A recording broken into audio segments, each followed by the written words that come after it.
يسعد فؤادي كلما ذكر الحبيب ترنما ذاك الذي رب العلا صلى عليه وسلم نبي رب العالمين الصادق الهادي الأمين الطاهر الدمث الذي للحق صار معلما للحق صار معلما ذاك الذي رب العلا صلى عليه وسلم صلى عليه وسلم.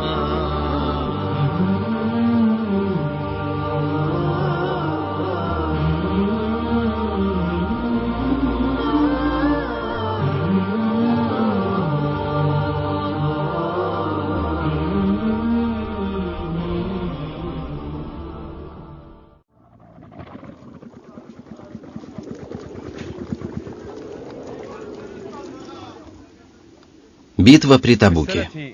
В 9 году по хиджре все арабы покорились посланнику Аллаха, да благословит его Аллах и приветствует, и только лишь Восточная Римская империя, Византия, все еще не признавала мусульман. Византия была ближайшим государством к посланнику Аллаха, да благословит его Аллах и приветствует, к территории, где утвердился ислам. Римляне были недовольны тем, что произошло в битве при Муде, так как они потеряли свой былой авторитет. Поэтому они подготовили огромное войско для нападения на Медину. Римляне собрали десятки тысяч воинов. Также к ним присоединились арабы, которые все еще придерживались христианства. Об этом узнал пророк, да благословит его Аллах и приветствует. Он объявил мобилизацию. Обычно он не говорил, куда пойдет воевать войско. Однако это сражение, которое было названо «Сражение при Табуке», было исключением. В 9 году по хиджре началась всеобщая мобилизация. Пришли люди даже из-за пределов Медины. Все они желали сражаться под предводительством посланника Аллаха. Прибыли тысячи и тысячи людей, желающих выйти в это сражение вместе с пророком. Они желали заслужить рай, совершая джихад на пути Аллаха. Люди собрались, однако пророк не знал, что сказать им, так как еды и оружия не хватает для всех желающих сражаться вместе с ним, ведь их было тысячи человек. Наряду с этими трудностями летом того года стояла страшная жара. Пророк, да благословит его Аллах и приветствует, был вынужден отправить некоторых людей обратно, так как у них не было снаряжения. Люди плакали из-за того, что не смогли выступить в поход на пути Аллаха с посланником Аллаха. ولا على الذين إذا ما أتوك لتحملهم قلت لا أجد ما أحملكم عليه تولوا وأعينهم تفيض من الدمع حزنا ألا يجدوا ما ينفقون. Посланник Аллаха стал вопрошать, кто же сможет пожертвовать, чтобы вооружить войско? У Усмана ибн Аффана был караван из 200 навьюченных верблюдов, который он хотел отправить в Шам. Усман пожертвовал его полностью на пути Аллаха. После этого он пожертвовал еще 200 навьюченных верблюдов. Затем он принес 1000 динаров и положил их перед посланником Аллаха. Пророк сказал ему, что бы ни делал Усман после этого дня, уже ничто не повредит ему. Также много на пути Аллаха пожертвовал Абдурахман ибн Ауф и Тальха. Абу Бакр пожертвовал на пути Аллаха все свое имущество. Его спросили, «Ты ничего не оставил своей семье?» «Я оставил им Аллаха и его посланника», — ответил он. Умар же принес половину всего своего имущества. Сподвижники соревновались между собой, кто более пожертвует на пути Аллаха. Жертвовал даже тот, кто имел немного дирхамов или фиников. В этот момент проявили себя лицемеры. Богатым, делавшим на пути Аллаха большие пожертвования, они говорили, «Вы лишь хотите похвастаться перед другими», а людям, которые жертвовали мало, говорили, «Какую пользу эта малость может принести в этом сражении? Аллах не нуждается в этом».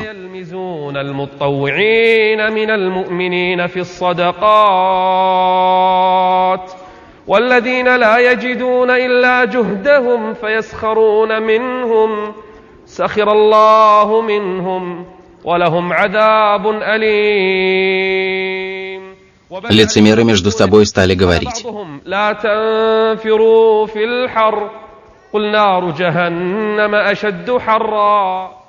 некоторые прибыли, принося слабые оправдания.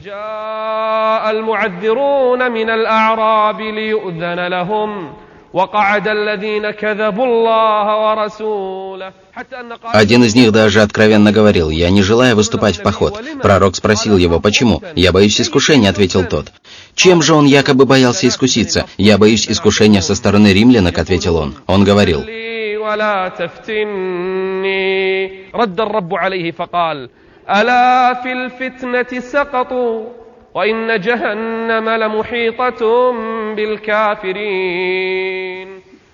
Пророк начал готовить войско к походу.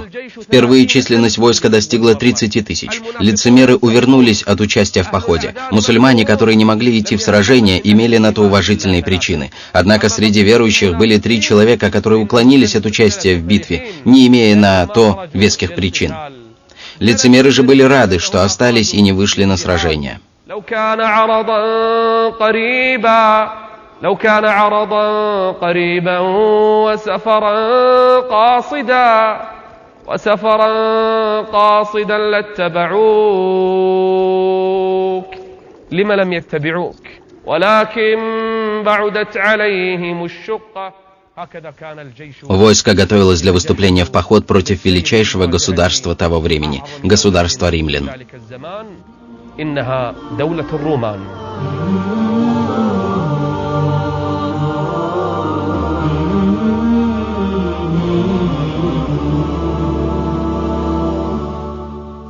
Мусульманское войско в 30 тысяч двинулось на Табук, расположенный в 500 километрах к северо-западу от Медины. Пророк, да благословит его Аллах и приветствует, оставил Али попечителем своей семьи. Али расстроился, что не смог выйти в поход, ведь он был храбрецом и любил воевать на пути Аллаха. Он пришел к пророку, да благословит его Аллах и приветствует, и стал просить разрешения двинуться с ним в путь. Пророк же напомнил ему историю Мусы и его брата Харуна. «Разве ты не хочешь занимать такое же положение, которое занимал Харун при Мусе? С той разницей, что после меня не будет пророка», — спросил его посланник Аллаха, мир ему и благословение. Ведь когда Муса отправился говорить с Аллахом, он оставил попечителем своего народа Харуна. Войско направилось к Табуку, людей было много. Доходило до того, что 18 человек по очереди ехали на одном верблюде. Их мучили голод и жажда. Они, да будет доволен ими Аллах, питались даже листьями деревьев. Однако это не ослабило их силы и желания сражаться. Это войско прозвали войском пребывавших в трудных условиях. На своем пути войско мусульман проехало мимо места, где ранее обитал пророк Салих, мир ему. В этом месте Аллах ниспослал на народ Салиха свое наказание и проклял их. Сподвижники вошли на эту территорию и обнаружили колодец с водой. Они стали пить из него, но пророк, да благословит его Аллах и приветствует, запретил им делать это. Он сказал им: «Даже тесто, которое вы замесили на этой воде, скормите верблюдам и верховым животным, и не ешьте из этого ничего». Почему? Да потому что это были дома проклятых Аллахом людей. Пророк, да благословит его Аллах и приветствует, даже сказал: «Не входите в жилища людей, причинивших несправедливость самим себе, не иначе как плача, чтобы не постигло проклятие, которое постигло народы до вас». Сподвижники прошли мимо домов и развалин и вспомнили о наказании, ниспосланном Аллахом народу Салиха. Войско продолжило путь. Еще до того, как войско достигло местности Табук, пророк сообщил сподвижникам, что там есть источник воды, и предупредил, чтобы они его не трогали. Однако 2 из 30-тысячного войска, ехавшие впереди, достигнув этого источника, испили из него. Пророк стал порицать их за то, что они совершили. Когда же до этого источника доехало все остальное войско, из него вытекало уже очень мало воды. Его не хватило бы 30-тысячному войску, да еще и животным. Как этот небольшой источник воды может напоить все это великое войско? Пророк положил свои руки в этот источник и обратился в мольбе к великому и всемогущему Аллаху, и тогда Господь ниспослал им свою благодать. Все огромное войско, и люди, и животные, испили из источника, утолив жажду полностью. Пророк, мир ему и благословение, с войском добрался до Табука и встал там лагерем. Он обратился к людям с проникновенной проповедью. Ею он воодушевил воинов. Римляне узнали, что мусульмане снарядили в поход огромное войско. И тогда в их сердца начал проникать страх.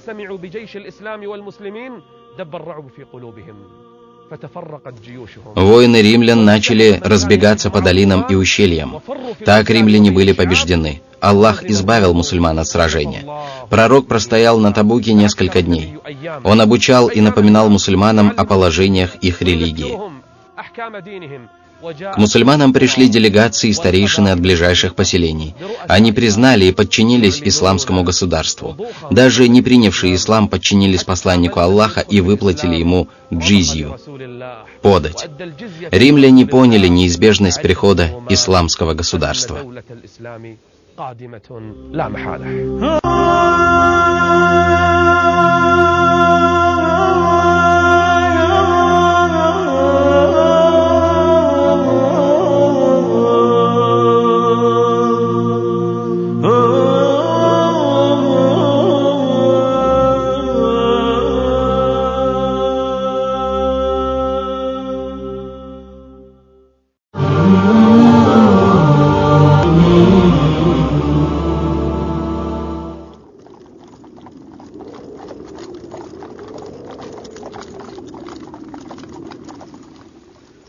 Пророк, да благословит его Аллах и приветствует, и его сподвижники вернулись из Табука победителями. Аллах избавил верующих от необходимости сражаться.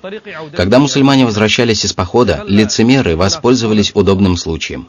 Они хотели обидеть посланника Аллаха, мир ему и благословение. Группа лицемеров договорилась прийти к пророку и причинить ему вред. Об этом узнал сопровождающий пророка Хузейфа, да будет доволен им Аллах. Услышав об этом, он ударил лошадей лицемеров своей изогнутой палкой. Тогда Аллах напустил страх в их сердца, и лицемеры убежали. Затем Хузейфа направился к пророку, да благословит его Аллах и приветствует, и сообщил ему о произошедшем. Пророк подозвал тех лицемеров и спросил о том, что случилось. Они поклялись Аллахом, что не хотели ничего плохого. Однако Господь выявил то, что они скрывали. وَلَقَدْ قَالُوا كَلِمَةَ الْكُفْرِ وَكَفَرُوا بَعْدَ إِسْلَامِهِمْ وَهَمُّوا بِمَا لَمْ يَنَالُوا. Также к пророку, да благословит его Аллах и приветствует, подошли лицемеры и сказали: «О посланник Аллаха, мы построили мечеть». Однако построили ее они лишь для того, чтобы внести раскол в ряды мусульман. Мусульмане первыми построили мечеть, которая была названа мечеть Куба, а лицемеры, напротив нее, построили мечеть, которая была названа мечеть для нанесения вреда.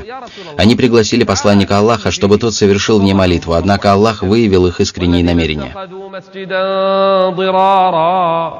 وكفرا وتفريقا بين المؤمنين وإرصادا لمن حارب الله من قبل ولا يحلفن إن أردنا إلا الحسنى والله يشهد إنهم لكاذبون لا تقم فيه أبدا. Пророк повелел своим сподвижникам разрушить эту мечеть, так как она не была построена на богобоязненности. Возвращающегося в Медину пророка встречали люди. Они радовались, прославляли Аллаха и произносили: «Нас озарила полная луна, появившаяся из-за склона Аль-Вада». Люди встречали своих родственников. Пророк же, как обычно, при возвращении направился в мечеть и совершил там дополнительную молитву. А затем он стал ждать тех, кто остался и не участвовал в походе. Пришли лицемеры. Их было более 80 человек. Все они остались без уважительной причины. Они вошли в мечеть и начали выдумывать всевозможные причины и просить пророка простить их.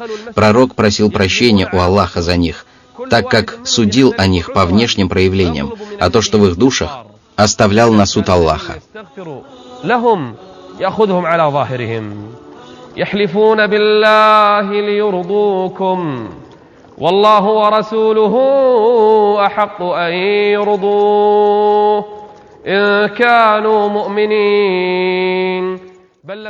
Когда пророк простил их, Аллах упрекнул его, сказав ему: عفى الله عنك لما أذنت لهم حتى يتبين لك الذين صدقوا وتعلم الكاذبين. То есть, пока не очистятся ряды, ты не отличишь лицемера от мусульманина. Таков был поход на Табук и все, что произошло в нем. Аллах помог своим рабам. После этого похода все люди стали опасаться мусульман.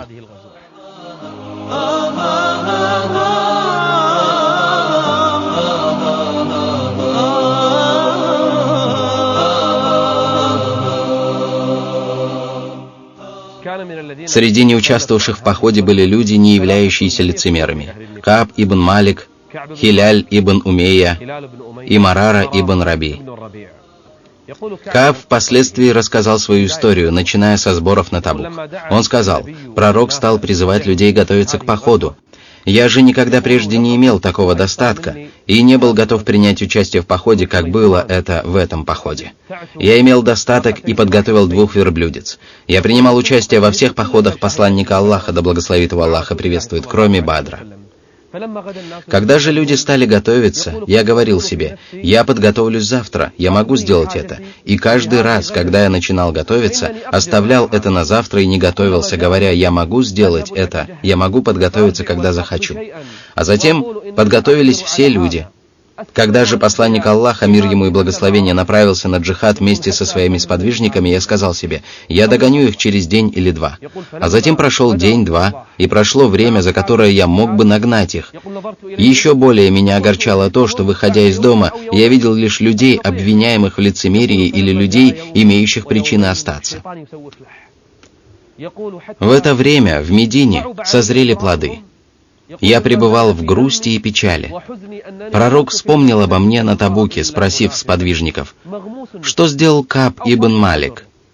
Один из людей ответил ему: «О посланник Аллаха, его удержала лишь любовь к хорошей жизни».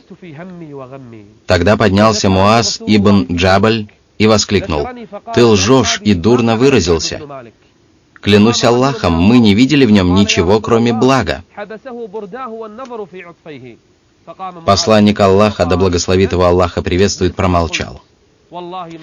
Пророк спрашивал о Каабе ибн Малике, который пребывал в Медине, не имея на то уважительных причин.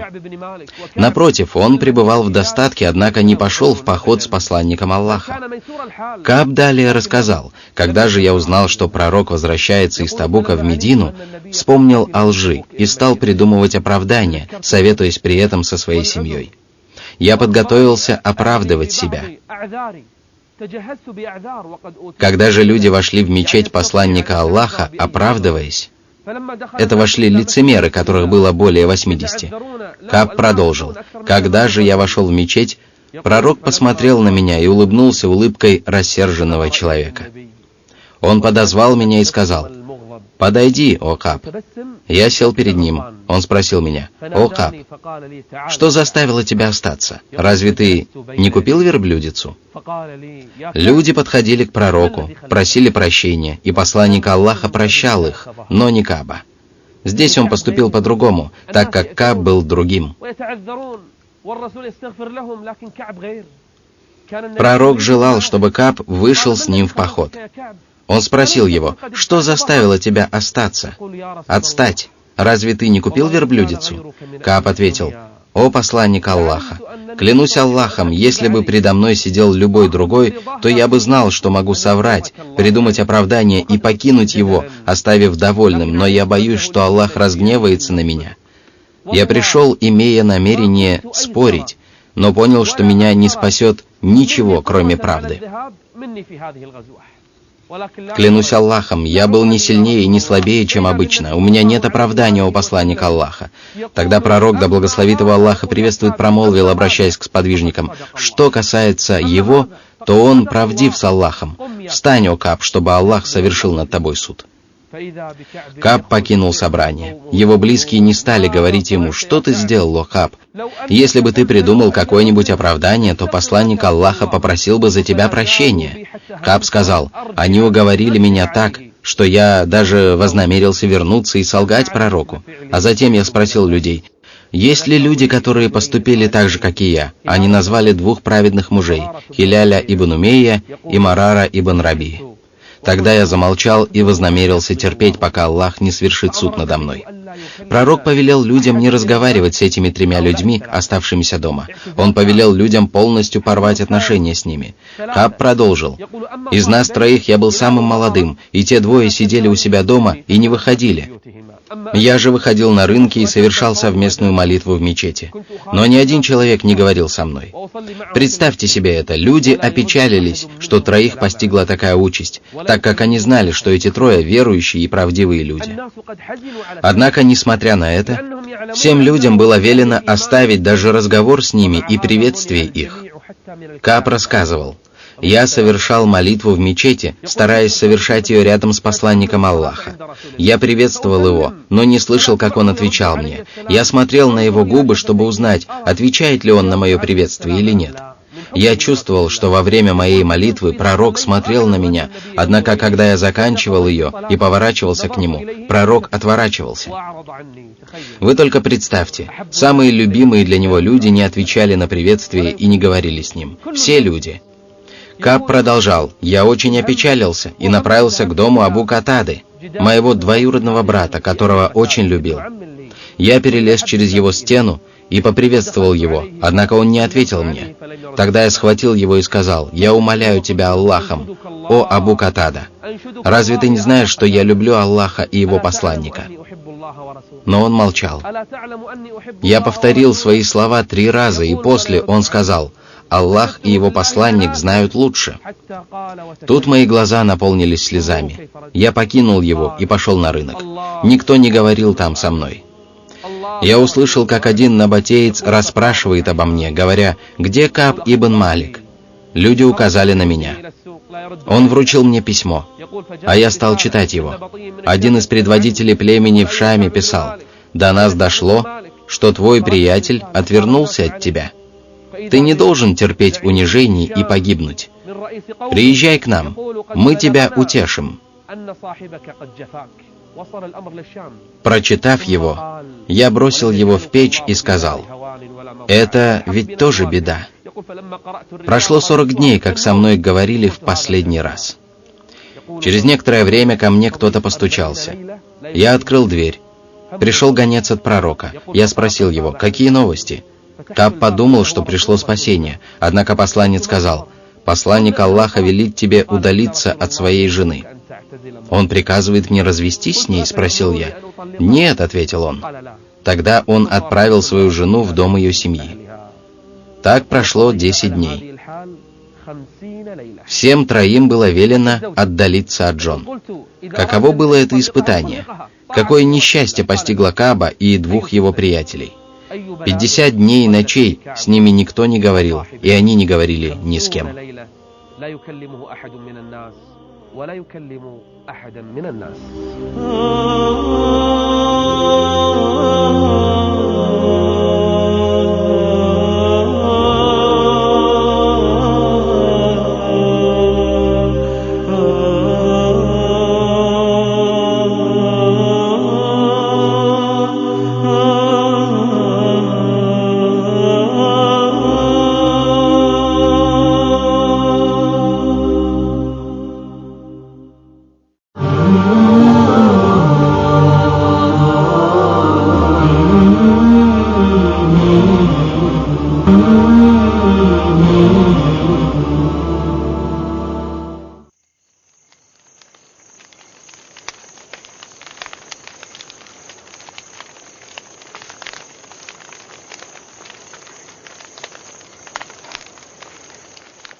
«50 дней и ночей. Для кого они были тяжелее, чем для 3 оставшихся? Никто не говорил и не общался с ними, никто не смотрел и даже не отвечал на их приветствие.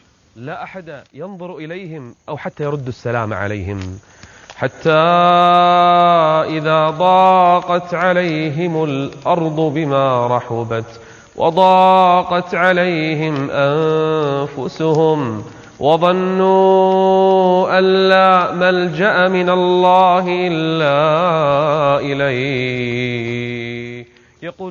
Кааб рассказал: «Когда прошло 50 ночей, я совершил утреннюю молитву, а затем поднялся на крышу своего дома и сидел там. Чем же он там занимался? Наверняка там он обращался за спасением к Аллаху и каялся. Ему было велено даже отдалиться от своей жены. Что может быть сложнее для него, чем эти 50 дней? Он находился на крыше своего дома во время утренней молитвы.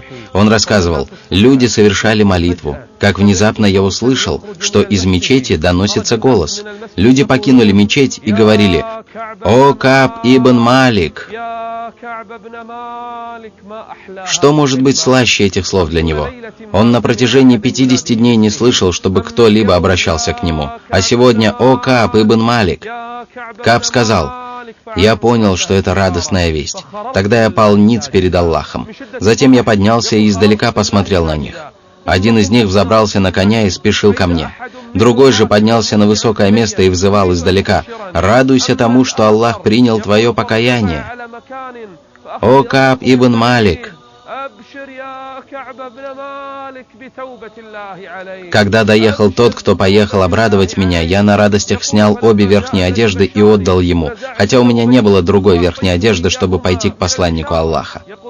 Потом я взял одежду взаймы, оделся и поспешил к посланнику Аллаха. По пути меня встречали сподвижники и поздравляли. К моим двум приятелям также направились люди, чтобы обрадовать их о том, что Аллах принял их покаяние. Когда я вошел в мечеть, то увидел, что пророк сидит в ней. Вокруг него сидели сподвижники. Ко мне подошел Тальха ибн Убейдиллях, поприветствовал и начал поздравлять меня. Я не забуду этого его поступка. Я сел перед пророком. Он улыбался, а его лицо сияло, словно луна. Он посмотрел на меня и сказал: «Радуйся, о Кааб, лучшему дню со времени, когда родила тебя мать. Это лучший день в твоей жизни». Тогда я спросил его: «О посланник Аллаха, прощение от тебя или от Аллаха?» «От Аллаха», — ответил пророк. هذا أفضل يوم لك في حياتك الدنيا يا كعب. فقلت له: يا رسول الله، أهو من عندك أم من عند الله؟ قال: بل من عند الله وعلى الثلاثة الذين خلفوا. الله. Аллах упомянул их в аятах о Каабе, Хиляле и Мараре. وعلى الثلاثة الذين خلفوا حتى إذا ضاقت عليهم الأرض بما رحبت وضاقت عليهم أنفسهم وظنوا أن لا ملجأ من الله إلا إليه ثم تاب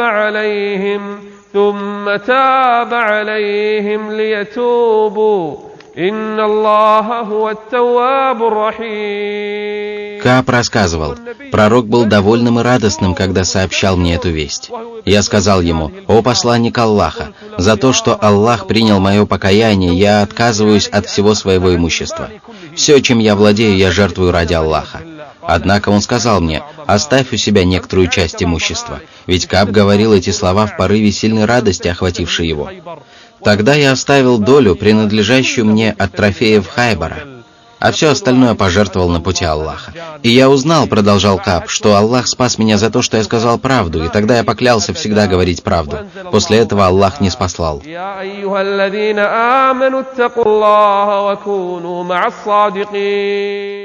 Сподвижники поздравляли этих трех сподвижников и призывали на них благословение Аллаха. Узнав о прощении Аллахом этих троих сподвижников, всех людей Медины охватила радость. 50 дней и ночей сподвижники стойко переносили это испытание. Они были правдивы с Аллахом, и Он принял их покаяние. Они были правдивы, и великий всемогущий Господь спас их. Этим рассказом о троих сподвижниках и закончилась история с покаянием, которая была закреплена в Коране. А причина этого — правдивость с Аллахом и Его посланником. В этот год произошли и другие события. До пророка, да благословит его Аллах и приветствует, дошла весть о смерти Нагуса, правителя Эфиопии. Он был справедливым человеком, звали его Асхама. Пророк очень опечалился вести о его смерти. Он совершил за него заупокойную молитву. Тогда была узаконена заупокойная молитва за отсутствующего. Также в тот год умер глава лицемеров Абдуллах ибн Убей ибн Салюль. Пророк попросил за него прощения, и тогда Аллах не спаслал аяты о том, что если бы даже пророк просил прощения лицемеров 70 раз, Аллах бы не простил их. А ведь это был Абдуллах ибн Убей, тот, кто причинял обиды посланнику Аллаха на протяжении долгих лет. Пророк повелел обмыть его и завернуть в саван, чтобы совершить над ним заупокойную молитву. Умар обратился к нему: «Неужели ты станешь совершать молитву за главу лицемеров, за того, кто сделал то-то и то-то?» Посланник Аллаха ответил утвердительно. Это было проявлением милосердия пророка к творениям и людям. Он был самым милосердным из творений Аллаха. Когда же он совершил заупокойную, Аллах не спаслал.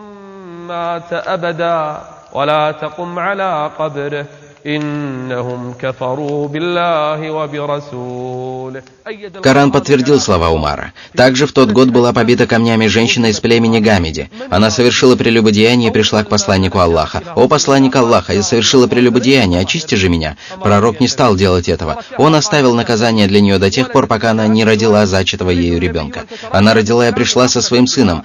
Пророк же желал из милосердия к ней, чтобы она передумала и не настаивала на наказании себя. Она же сказала: «О посланник Аллаха, этот ребенок от прелюбодеяния, так очисти же меня».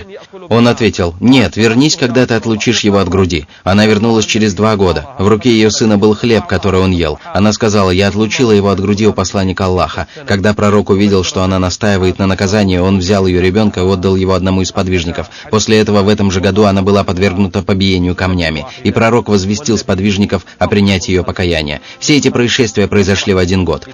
Пророк был милосерднейшим из людей. Он радовался прощению ниспосланному Аллахом рабам своим, несмотря на то, что они ослушались и совершали грех.